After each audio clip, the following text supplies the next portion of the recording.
Fala pessoal, vou responder aqui mais um questionamento, uma pergunta importante, tá? Dessa vez foi o Steve Passos que fez a pergunta. Muito obrigado pela pergunta pertinente, importante. Ele fala bem assim, foi num vídeo que eu fiz, né? Meu problema com a doutrina reformada é o batismo infantil, né? E é claro que eu defendi aí o pai do batismo. Mas ele diz bem assim, cultura reformada.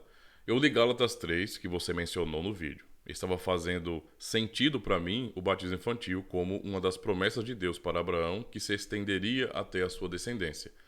Mas tem essa parte que fala quem recebe essa promessa são os que creem. Como fica isso para um bebê?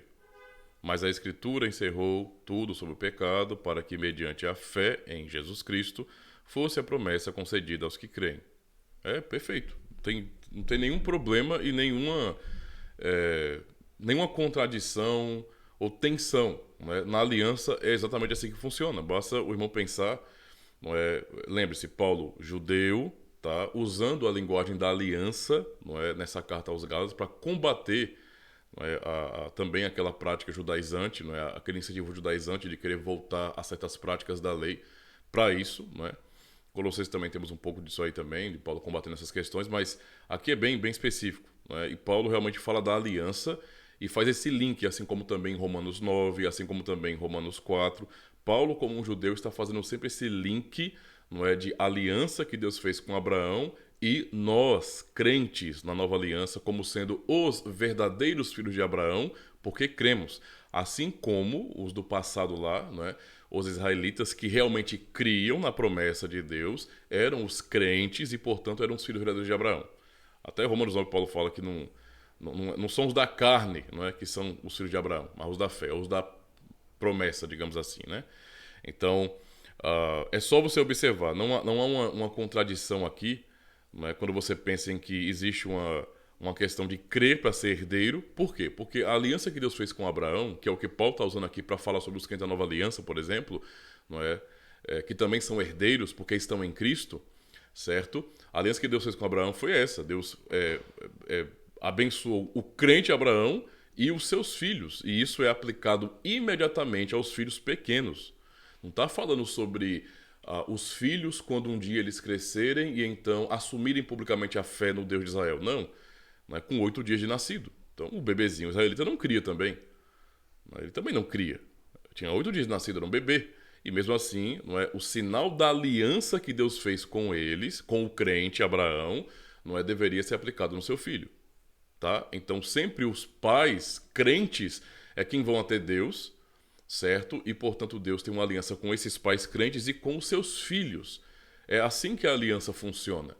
Tá? Deus não descarta os filhos nesse sentido. Por isso o batismo é aplicado aos filhos, certo? Como o sinal da aliança. O problema é que muitas vezes se dá ênfase, e essa ênfase é errada, tá? É errada.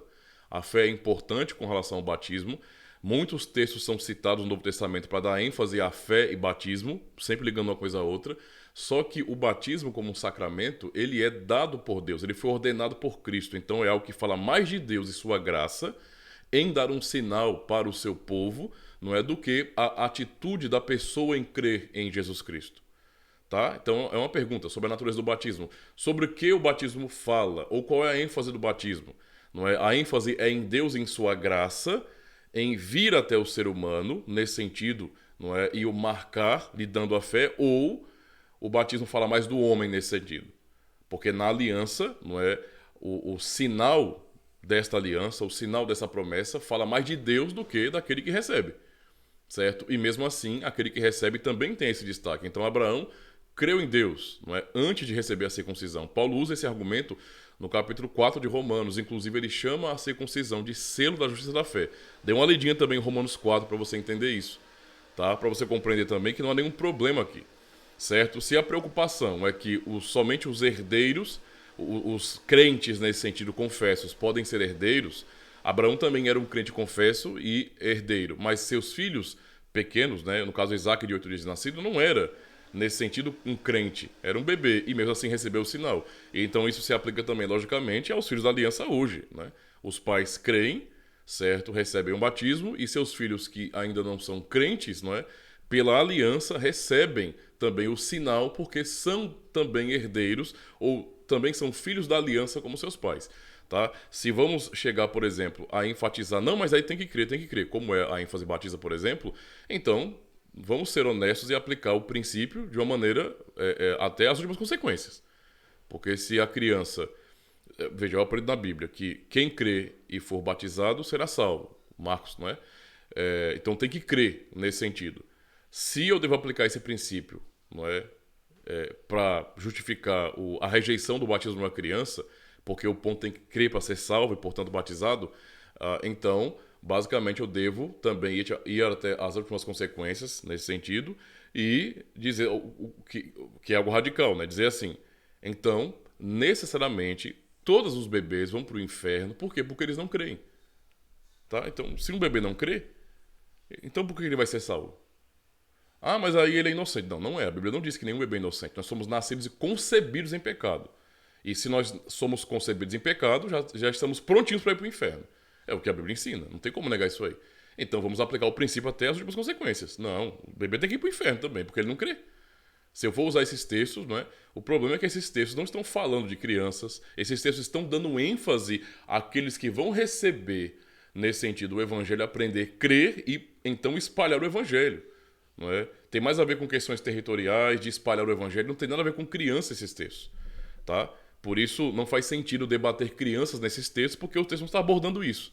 Mas observando os princípios, se eu vou pegar o princípio realmente como você está falando aí, então, ora, se um bebê, porque não crê, não recebe promessa, então ele nem recebe salvação também. Entendeu? Então, se vamos até as últimas consequências desse raciocínio, vamos chegar aí. Só que todo mundo quer frear quando chega nesse ponto, né?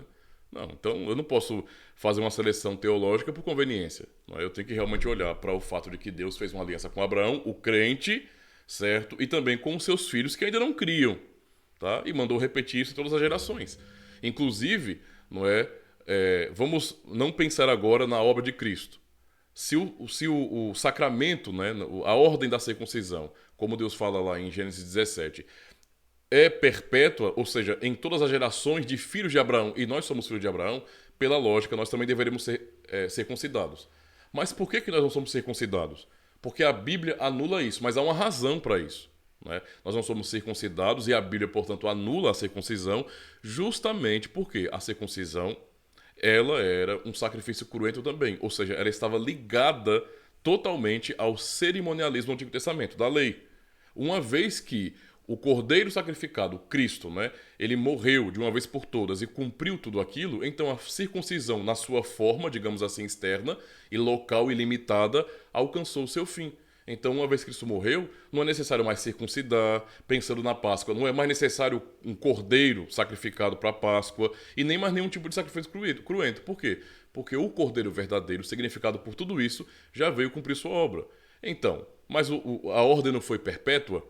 Não é? É até questão também da Santa Ceia. Para pensar sobre isso.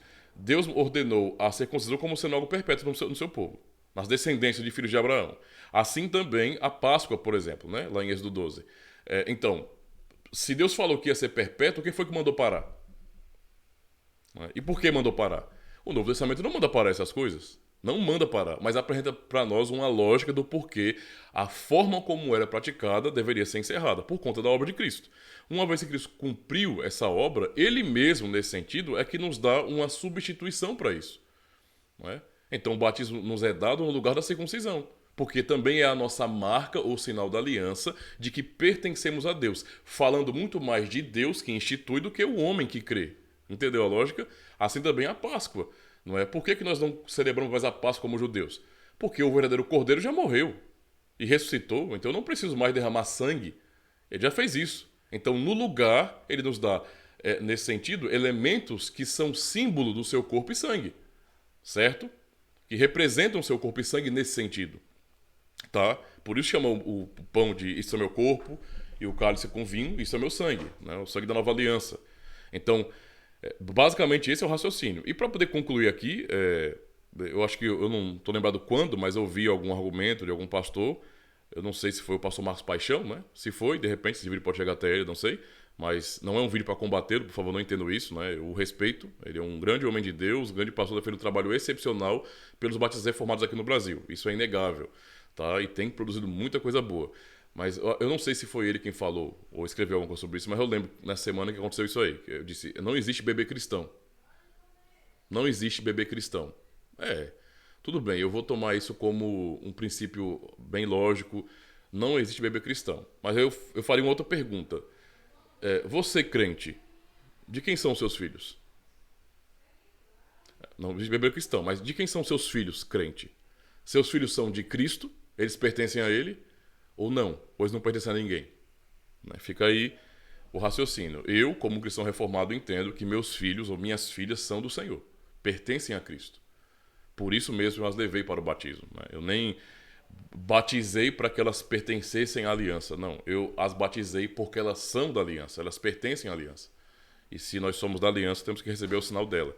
Tá? Então, eu espero ter respondido, ajudado o irmão. Eu quis responder logo para não deixar o irmão no vácuo, né? Mas se por acaso tiver mais alguma pergunta, com o tempo eu vou respondendo, tá bom? Por hora, muito obrigado aí pela pergunta. Deus abençoe a sua vida. Valeu.